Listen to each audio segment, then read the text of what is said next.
Hey everyone, and welcome back to another Etheria restart video. So in today's video, guys, we're talking about one of the two new characters here, which is Mizusumi Aya.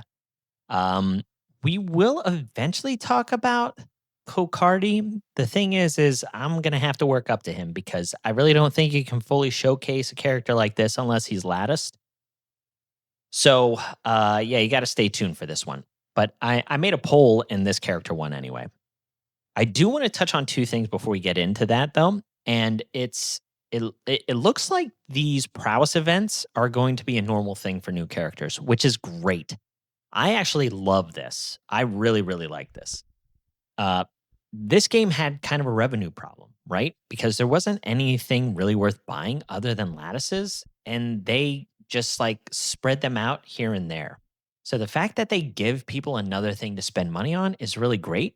And it's awesome that it's only for specific characters. So it really incentivizes the whales, to go after this stuff. It helps them lattice up their character a little bit here and there, close to like one full skill.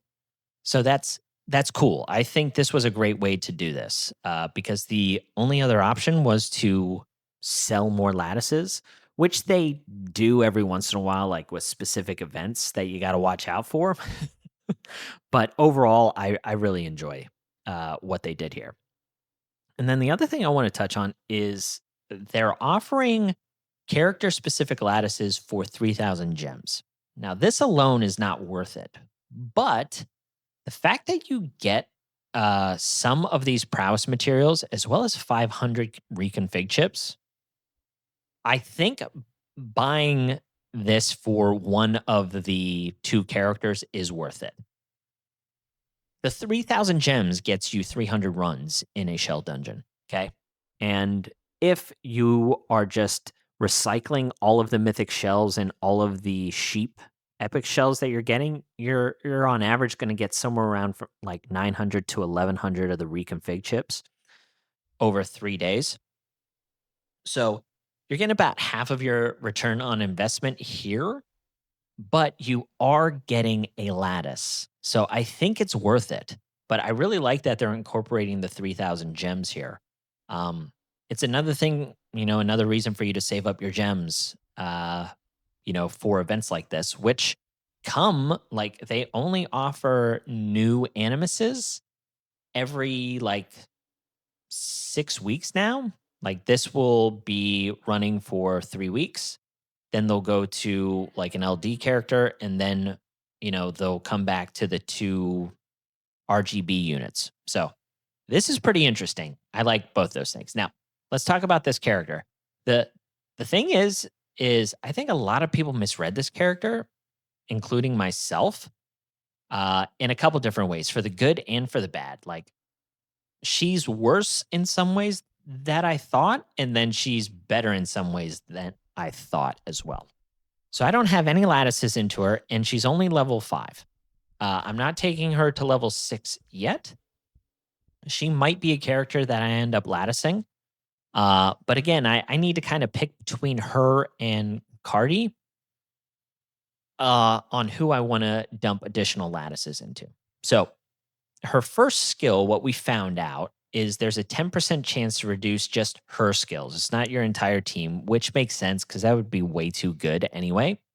I don't think you need to lattice this skill up. I really don't. I don't think she's going to go like first ever. Her speed just isn't high enough. Uh, Even though she is a turn meter booster, you're going to want her kind of quick, but you're not going to be able to outpace like Plume or Freya or Lily or Tsukiyomi. So yeah, this skill I don't believe will need to be latticed. From a PvE perspective, this was one that could have gone really really well, but I think it's not. It's not good. Uh I think it's still workable, but the problem is you really have to lattice this skill up. When I first read this, I thought she was going to heal every single turn, but she only heals if she purifies a debuff from somebody. On top of that, 8% of the character's max HP is absolutely nothing. It's nothing. So you do need this 15% for sure. And if you're going to be using her in PvE, the main area that you're most likely going to be using her is Doki Doki and the new Chloros dungeon. The Chloros dungeon is a bit tougher because you only have 4 characters. And in that dungeon, I think you need the level 4 and level 5 fully leveled up because he petrifies. If he petrifies this character, even if you build a really high effect resistance because it's a coin flip anyway, uh yeah, this is something that you need this skill 5 for to make those runs consistent. On top of that, at least what I've seen, I really believe that you need to run her on a cure set and evil guard to make this heal like worth it to where you don't have to bring another healer. So yeah, this skill is worse than I thought it was going to be. This skill, however, though, is better than I thought it was. It was already a good skill because it's a big turn meter boost. You reduce all of the Animus's skill cooldowns as well as Shell. This includes her and all of your allies. So that's already an awesome skill. And then she has the added ability that when a unit dies, it reduces her skill cooldown for this skill. And then if her skill is not on cooldown, it gives her a huge turn meter boost, herself. Now, this can go up to 40% and 80% respectively, which is really good. And you can reduce this to a 4-turn cooldown. And that's more like a 3-turn because it also reduces the skill cooldown on herself on this skill. So you have to remember that. Now, where I misread this was is whenever a unit dies, that's your unit or your opponent's. So this is really interesting. You can run, some kind of fast sniper and take out a squishy unit and boost her to the top of the turn because it will be 80% if you lattice this. And then she can turn meter boost your entire team to cut in front of everyone. So that's a really cool kind of application. The only bummer with that is, of course, we know that every single unit, whenever it comes to like higher end RTA, is going to be running Bloodbath. So it's going to be really hard to do that. Um, so yeah, I don't know how much application that's going to have. It feels a little gimmicky, but it is a thing that your opponent probably has to be considering whenever this character gets through. Now, one of the like cooler applications I like is in Etheria. I think it's a really good counter to a team like this where you have a Freya lead because what you can end up doing is you can run this character fast or fast enough where if she was fully latticed, and let's say that my team gets outpaced or whatever. So my team gets outpaced. I don't have the speed to compete. But what I can do is I can bring in this character. And then I can also bring in like a level 2. So ideally with Freya, you want to bring in like a weaker character, like a Sybil or something. And whenever she uses her skill 1, because she's fast here, and ideally you want to probably go up against like a Bulwark Freya, not a Revelation Freya. So this might not work. The Lily might end up turn meter boosting like the Yelly. I guess we'll see. Yeah, she did. So that's a bit of a bummer. Let me try and find a Bulwark Freya. Well, I guess you get a similar application here. Okay. This is what I was talking about. But let's assume you have a Bulwark Freya and she just uses her Nightmare. She kills the Ashu, right? And then this character cuts in front. She turn meter boosts like your Obel and your damage dealer to the front.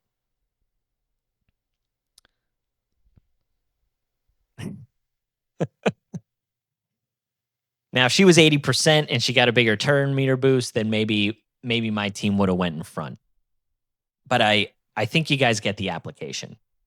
So that's kind of a cool gimmicky thing that you can do to beat the speed meta.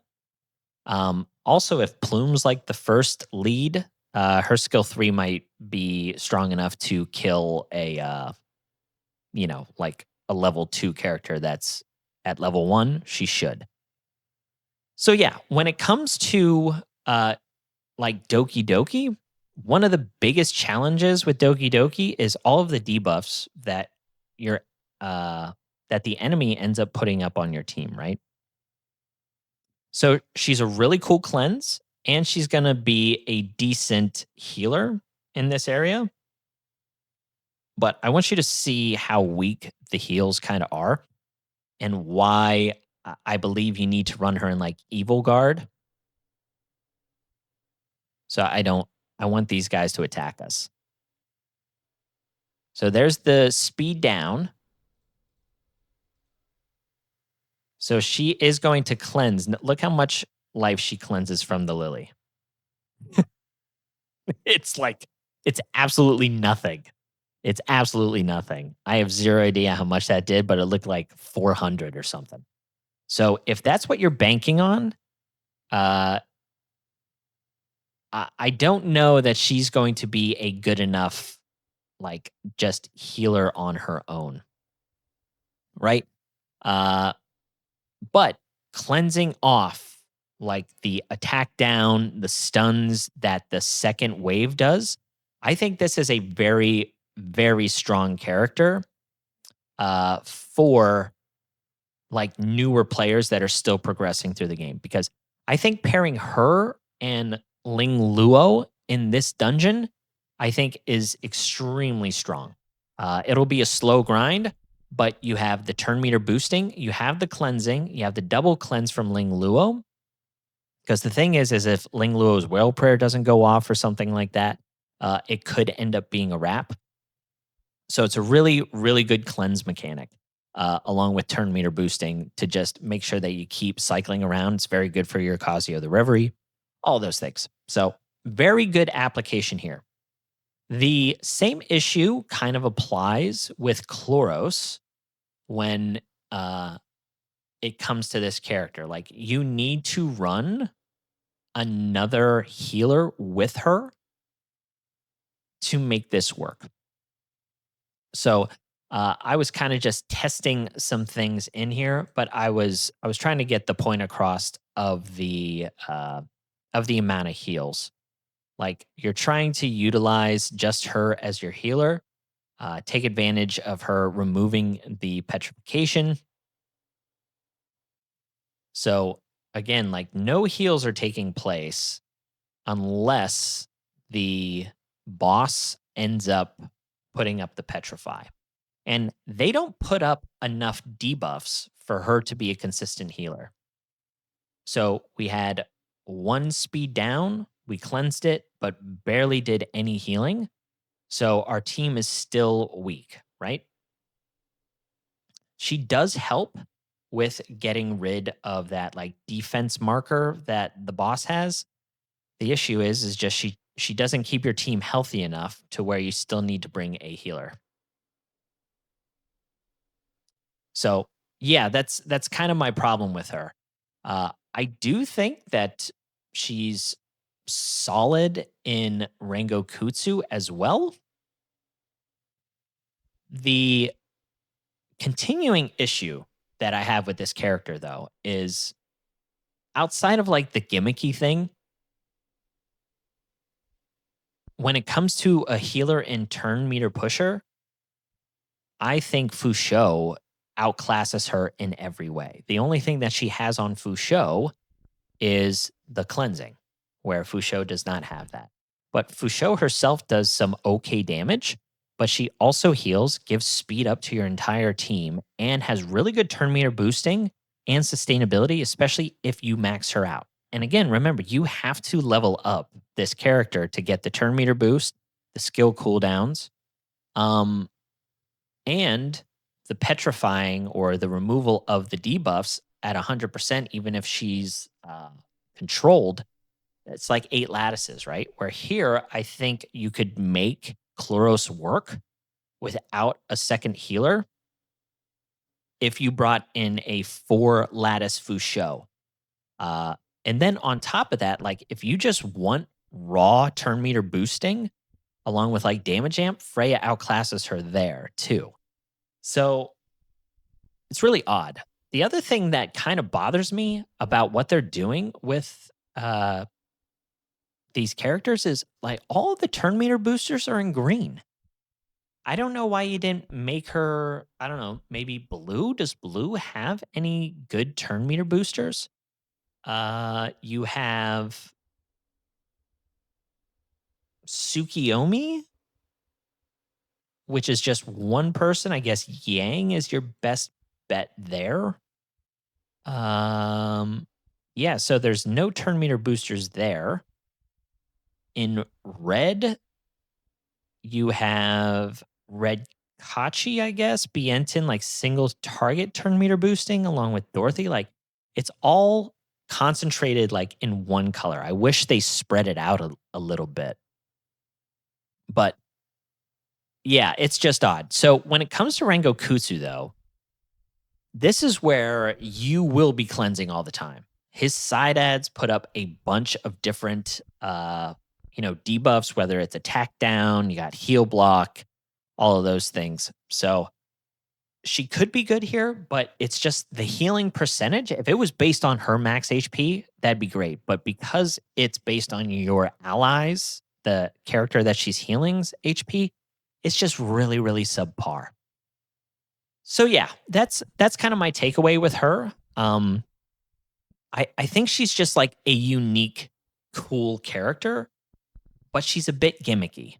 Um, I think you need to consider her more of a cleanser turn meter boost character, more so than like the healer aspect.